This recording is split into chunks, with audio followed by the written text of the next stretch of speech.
ఒక తల్లి కూతుర్లు ఉండేవాళ్ళు. కూతురు చదువుతున్న అదే స్కూల్లో ఆ తల్లి ఆయమ్మగా పనిచేసేది. ఆ తల్లికి ఒక కన్ను లేదు. ఒకరోజు ఆ తల్లి తన కూతురు క్లాస్ రూమ్‌ని శుభ్రం చేయడానికి వెళ్తది.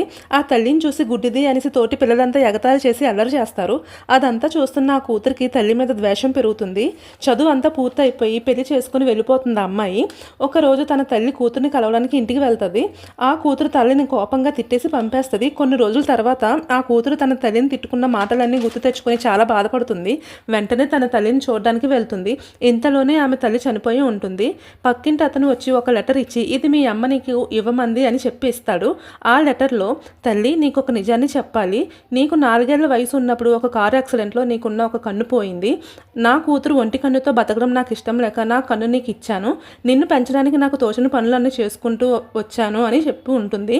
కానీ ఒక కన్ను నీకు ఇచ్చినందుకు బహుమానంగా నన్ను ఇంతకాలం బాధ పెడుతూ పంపిస్తావని నేను అనుకోలేదు అనేసి ఉంటుంది.